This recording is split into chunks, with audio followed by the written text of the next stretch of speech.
Hello friends. तो आज हम बात करने वाले हैं मैथ की कुछ इंपॉर्टेंट बुक्स के बारे में। यदि आप क्लास 11th में हैं और आप सोच रहे हैं कि कौन सी बुक्स फॉलो की जाए कि मैथ के प्रति मैथ को इंटरेस्टिंग बनाया जाए और आपका बेसिक फाउंडेशन, यदि आप क्लास 11th में हैं तो आपका बेसिक फाउंडेशन अच्छा स्ट्रॉन्ग हो जाए, तो ऐसी कौन सी बुक्स हैं जो आपका बेसिक फाउंडेशन स्ट्रॉन्ग कर सकती हैं। ठीक है, तो मैं आपको इसके अंदर कुछ पॉइंट्स भी बताऊंगा कि उन बुक्स को कैसे पढ़ना है और मैं आपको बुक्स के नेम भी बताऊंगा। ठीक है, चलिए वीडियो स्टार्ट करते हैं।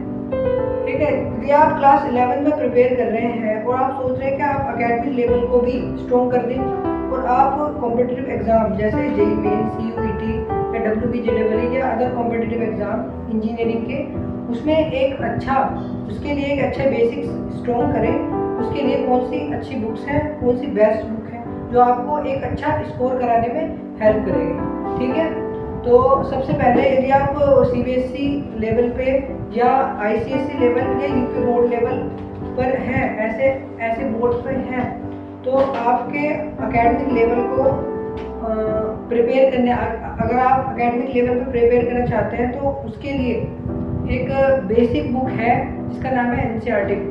यदि आप क्लास 11th में है और एनसीईआरटी बुक को अच्छे से प्रिपेयर करते हैं तो आपका बेसिक फाउंडेशन बहुत ही स्ट्रॉन्ग हो जाएगा। ठीक है, तो आपको एनसीईआरटी आपके लिए हेल्पफुल कैसे हो सकती है। ठीक है, तो आपको एनसीईआरटी बुक लेनी है और एनसीईआरटी बुक के एग्जाम्पल के क्वेश्चन और उसके एक्सरसाइज वाले क्वेश्चन बढ़िया से एकदम बढ़िया ढंग से सॉल्व करने हैं।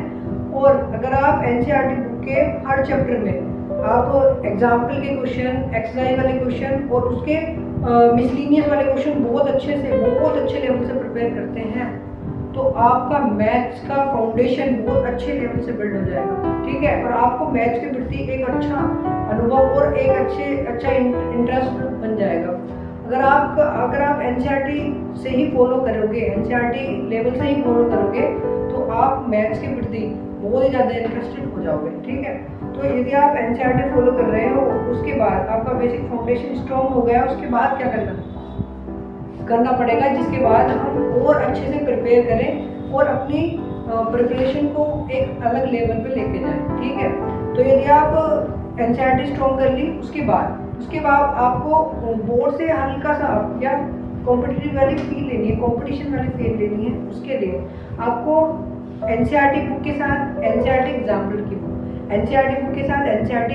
की बुक लेनी है और एनसीईआरटी बुक के सारे क्वेश्चन अगर आप पूरे अच्छे से सॉल्व कर रखे हैं तो एनसीईआरटी एग्जाम्पलर के सारे क्वेश्चन भी आपसे इजीली सॉल्व हो जाएंगे। ठीक है, उसके अंदर ऑब्जेक्टिव वाले, सब्जेक्टिव वाले सारे क्वेश्चन आपको मिलेंगे।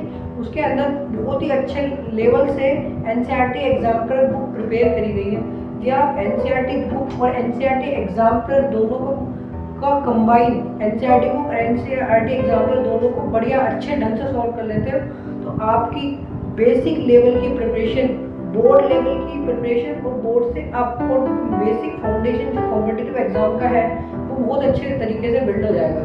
ठीक है, यदि आपने एनसीईआरटी बुक भी कर ली, एनसीईआरटी एग्जाम्पलर बुक भी कर ली 11th क्लास में, तो आपका बेसिक फाउंडेशन बहुत ही ज़्यादा स्ट्रॉन्ग हो गया। यदि आपने दोनों बुक कर ली तभी आप नेक्स्ट बुक पे जंप करना, वरना जंप मत करना, क्योंकि आपका बेसिक फाउंडेशन स्ट्रॉन्ग होना चाहिए किसी भी बुक को करने के लिए।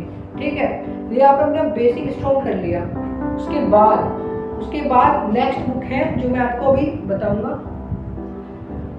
किसी भी कॉम्पिटिटिव एग्जाम को क्लियर करने के लिए हमारा बेसिक स्ट्रॉन्ग होना बहुत जरूरी होता है। ठीक है, यदि आप हार्ड क्वेश्चन की तरफ जंप करेंगे तो आपको बेसिक ही क्लियर नहीं है कि वो क्वेश्चन कैसे आया, कहाँ से आया, कौन से चैप्टर से आया, तो आपको अगर ये बेसिक ही क्लियर नहीं है, कौन सा इसमें फॉर्मूला लगेगा, कौन सी थ्योरम इसमें लगेगी, अगर आपका बेसिक ही अच्छे से क्लियर नहीं है तो आप उस क्वेश्चन को अटेम्प्ट नहीं कर पाएंगे। ठीक है, तो जो अदर रेफरेंस बुक होती हैं उसके अंदर चैप्टर वाइज क्वेश्चन तो प्रोवाइड किए गए हैं, मगर उसके अंदर जो कॉन्सेप्ट लगता है वो किसी बुक में 12th लेवल का कॉन्सेप्ट लगता है, किसी बुक में जेईई मेंस लेवल, मतलब हाई लेवल के कॉन्सेप्ट लगते हैं। और आपको जो प्रिपेयर करनी पड़ेगी इस टाइम जो आपको बुक प्रिपेयर करनी पड़ेगी वो है एनसीईआरटी, जो आपको चैप्टर वाइज आपका लेवल अप करेगी और आपका चैप्टर वाइज लेवल अप करने के बाद आपका जो बेसिक फाउंडेशन है वो भी स्ट्रॉन्ग हो जाएगा। ठीक है, यदि आप एनसीईआरटी बुक को अच्छे से, बहुत अच्छे ढंग से प्रिपेयर करेंगे तो आपका बेसिक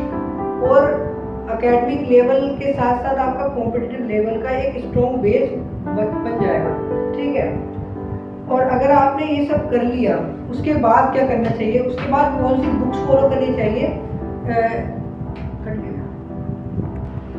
तो इसके बाद यदि आपने एनसीईआरटी बुक भी पढ़ ली, एनसीईआरटी एग्जाम्पलर की बुक भी अच्छे से प्रिपेयर कर ली है, तो आपको क्या करना चाहिए। ठीक है, तो इसके बाद यदि आपने क्लास 11th में एनसीईआरटी बुक भी अच्छे से प्रिपेयर कर ली और एनसीईआरटी एग्जाम्पलर भी कर लिया, उसके बाद आपको जंप करना है कॉम्पिटिटिव एग्जाम के PYQs पर।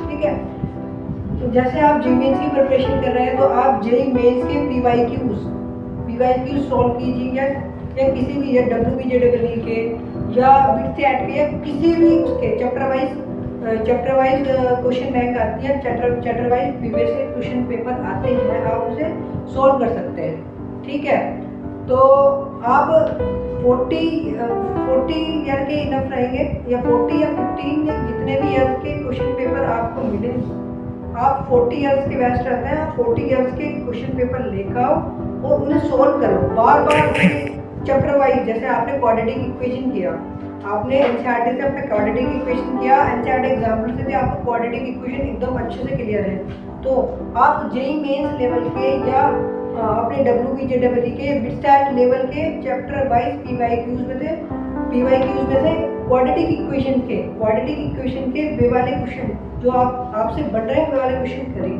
ठीक है, इससे क्या होगा कि हमारी कॉन्सेप्चुअल अंडरस्टैंडिंग होगी और हम जान पाएंगे कि हमारी प्रिपरेशन किस लेवल तक हो गई है।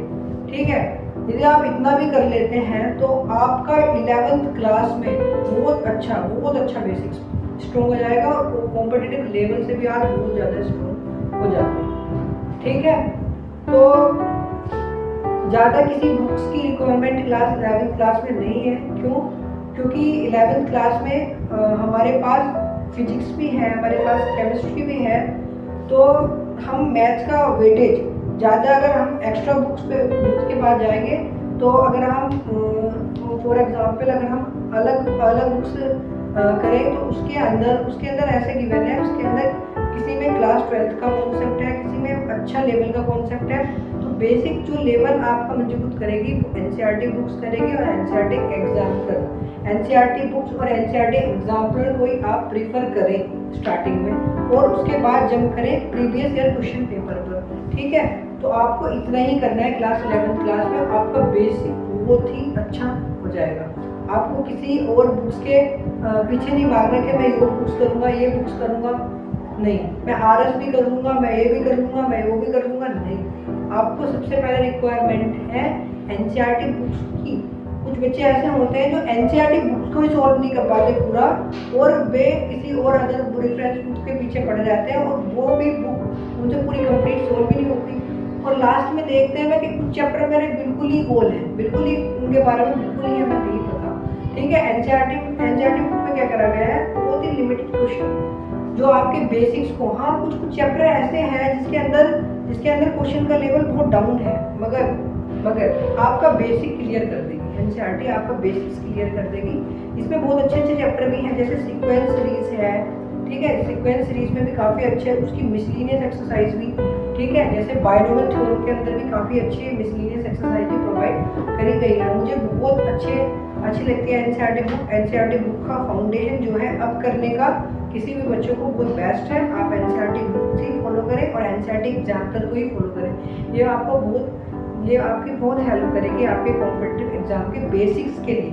ठीक है, तो यदि आप एनसीईआरटी बुक और एनसीईआरटी एग्जाम्पल को परचेज करना चाहते हैं तो लिंक डिस्क्रिप्शन बॉक्स में है। ठीक है, आप वहाँ से भी जाके इस बुक्स को परचेज कर सकते हैं। और अगर आपको जेईई मेंस लेवल के, जेईई मेंस के या WBJEE के या बिटसेट के या किसी भी कॉम्पिटिटिव एग्जाम जैसे इंजीनियरिंग कॉम्पिटिटिव एग्जाम के PYQs चाहिए तो लिंक डिस्क्रिप्शन बॉक्स में है, आप वहाँ से जाके परचेज कर सकते हैं।